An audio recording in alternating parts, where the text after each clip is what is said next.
Hi everyone, today we're going to be doing some myth busting around aviation. So I'm Mathé, former French Navy fighter pilot, currently airline pilot, but also author and keynote speaker. So if you haven't subscribed to the channel yet, you can. Some new type of content is going to be coming our way in the coming weeks. Stay tuned for that and jingle. Check. Radar. Secure. Gun blast emitter. Clear.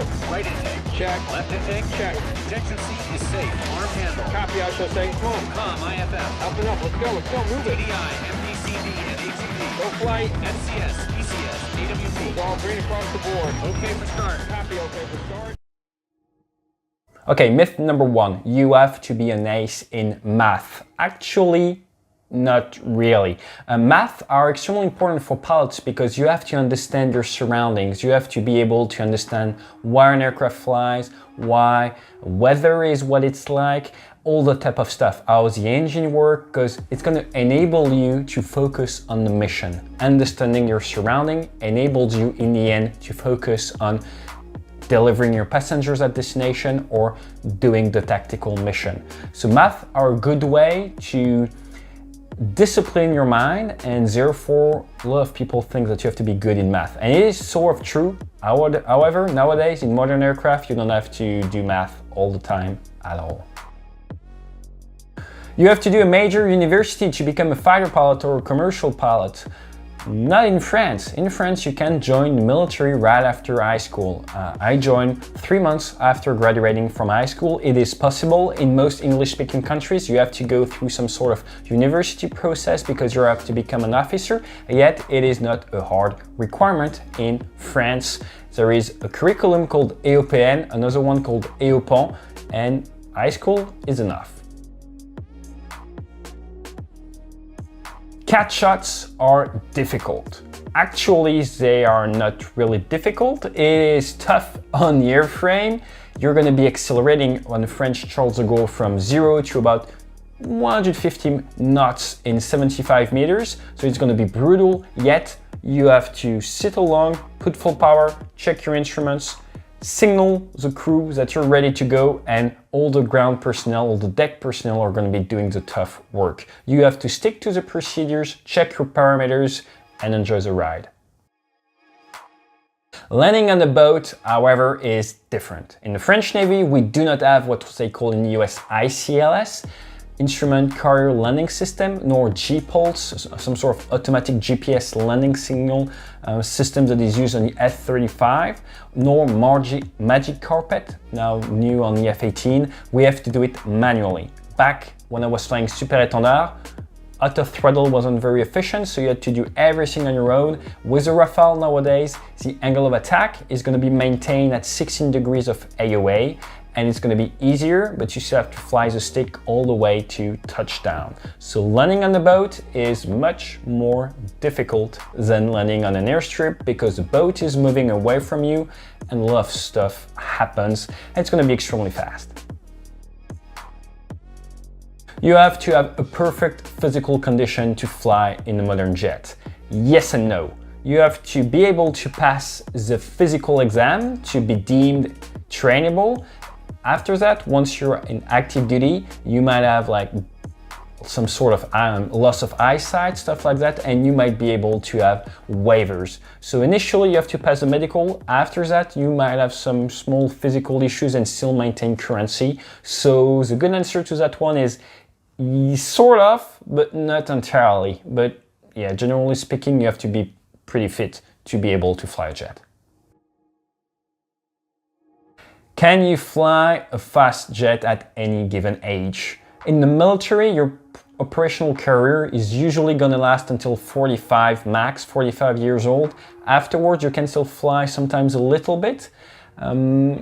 If you leave the military and join some private contractor, flying, I would say, radar for the military or being an instructor for foreign clients, then you might continue to fly the aircraft until 45, 50, 55, sometimes up to 60 years old as a professional civilian fighter pilot. So it is possible to fly jets at an age you might think you don't want to fly jets. The radar isn't magic. And there's a play on word because the call sign of the French E3 Century radar aircraft is magic, but the radar you carry in your jet doesn't see everything. I can't get too much into details, but there are ways to trick a radar and there are filters that can apply to radars. So a radar won't be magic and you won't see any other, all the small aircraft flying around. So you have to be careful, and when you fly general aviation, look outside and be ready to evade if you see another jet. But usually we're gonna sit with the radar, just not 100% of the time. And if we don't sit with the radar, as fighter pilots, we do look outside. So we will take evasive maneuvers, we won't fly into you. Automatic anti-collision systems. It's like a TCAS in a civilian aircraft. It's a traffic collision avoidance system. We don't have them in military jets, at least the one I flew, and we do it manually, either with the help of the air traffic controller or by yourself doing anti-collision. So right now, when you see two aircraft flying close formations, there is no magic system preventing them from colliding, and we do have from time to time collisions between aircraft of the same patrol. You have to remain focused and keep your leader in sight at all time. It is the wingman's responsibility not to fly into his leader. What does it feel like to break the sound barrier? On an old aircraft like the Super Étendard I flew, it's quite an adventure. You're gonna have what we call Mac buffets, things are gonna make some noise, you're gonna feel the wing move a little bit. However, on modern jets, you won't feel much, and you won't even hear it. You'll just see the Mac the needle saying, hey, now you're supersonic. But the sound is behind you, nothing really special happens in the cockpit.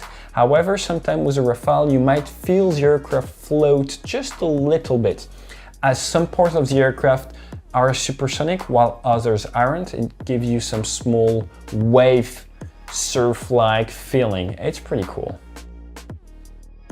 France cannot train its own naval aviators. Fighter pilots in the French Navy are trained in the US, but we could train them in France. Before, back in the days, they were trained in France. Nowadays, because we're just training a couple of guys and girls every single year, we're being shipped abroad, shipped to the US Navy, where we'll get our training and the wings of gold.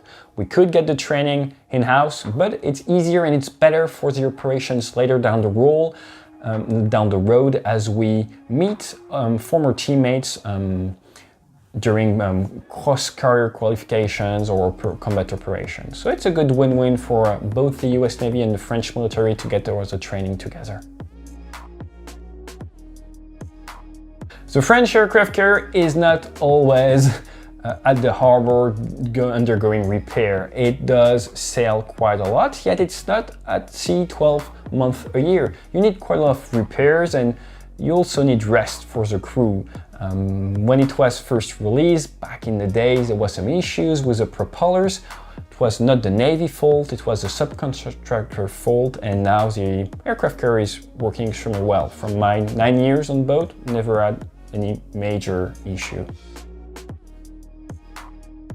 Pilots are overly, superly paid. Not really. Yet, we can complain. You start as a Rafale pilot in the Navy around 1,800, 1,900 euros a month as a graduated naval pilot back in France. And then after that, you're going to be increasing your salary every year, and you're going to be leaving around 5K, between 4.5 and 6K, depending on your rank and your functions. So we can't complain, yet it has nothing to do with even a co-pilot in Air France. Different worlds, different objectives as well. Weather is always bad at Naval Air Station Landivisiau. Naval Air Station Landivisiau is in Brittany, in the western part of France, and I must admit that the weather is not like in California. It is pretty windy, it is pretty rainy, and even though we have some very nice shiny days, sometimes the weather could be pretty tricky, so we're pretty good at flying IFR, Instrument Flight Rules, or IMC, Instrument Mike Conditions as we say, which means flying through clouds, and you can fly through crowds in close formation. It works extremely well, and we get good training. Fighter pilots have huge egos. I'm sure you've seen Top Gun, and it's not exactly like this, but You do have some ego issues sometime in the community, but one thing for sure, if you've seen The Flight of the Intruder, I'm sure you remember this joke. If you one day meet a fighter pilot, how will you know? He will tell you. So that's a given. Fighter pilots do not fly with a picture of their wife and kid in the cockpit. You want to remain mission focused, mission ready. You don't want to have your brain thinking about your next holidays or your weekend with your wife and kids. You want to be laser focused on your objectives. Therefore, you leave all your administrative issue or family issue or emotions on the ground and you solely focus on the mission every single time you step in the jet. It is your duty. Nobody forced you into that position. You are not taking a picture of your wife and kid with you in the cockpit. Otherwise, something like Cougar happens in Top Gun and you crash and burn. Fighter pilots, single-seat aircraft, and toilets. Doesn't sound very fun. It isn't. But when you stay 6 to 8 hours in the jet, you have to hit the loo at some point. And one of the reasons is you don't want to eject if you really have to go to the toilet. It might damage some of your body parts. So what you usually do is you have two tactics, diapers or some other weird systems, but I'll cover it on a dedicated video someday because a lot of people in this community have been asking around it. Just don't worry, I'll tell you someday. It's a bit embarrassing.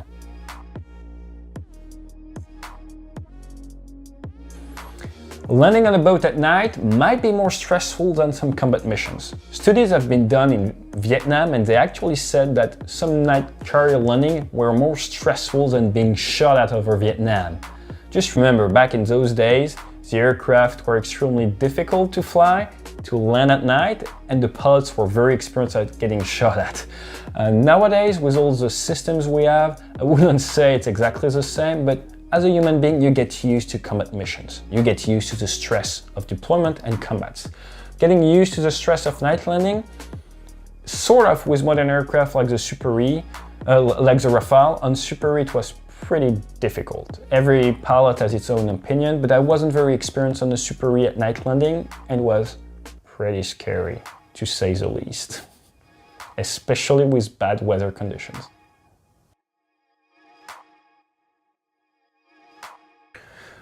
Military personnel are sort of scared of dying. I mean, everybody's different, but what you have to understand is there is something worse than death for military personnel, and it's a non-accomplishment of his duty and his mission. As you step in the aircraft, as you go above enemy territory, as you get the troops on the ground that are in contact on the radio, there is worse than dying. There is not being able to achieve the mission you've been tasked with. And that's what all military personnel are scared of, if you ask me, but it's my 2 cents.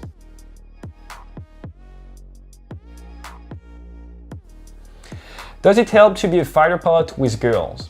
From my personal experience, most of the fighter pilots in the curriculum usually get married or get laid pretty early on in the stage and they go through their career with a wife. So hard to say, but if I had to think about it a little bit, I would say that maybe women personnel, they understand that fighter pilots are mission driven and that they like to compete and succeed, so maybe that could be of interest to some girls. 2 cents. No. No. A cockpit isn't the best office in the world at all. I hate this expression because you have to understand that it is not a desk. A cockpit is not a desk. A cockpit is a cockpit with all the responsibilities, the duties, and the dangers around it. If you show up in a cockpit like you show up behind a desk, and I'll fly a desk now, you're gonna have people killed, and you're wrong. That's my personal opinion, but a cockpit isn't a desk. You have to respect your work environment, you have to understand lives are at stake, and you have, yes, also to take advantage of it because it is just wonderful. So a cockpit might probably be the best working environment in the world for sure, but it is not a desk. It's an expression you hear quite a lot in France. It is not a desk. I hope you enjoyed these small myth-busting videos. If you have more myth you want me to bust, let me know in the comment section. You can, of course, follow the channel. Email me. I've got a website, www.combatproven.org.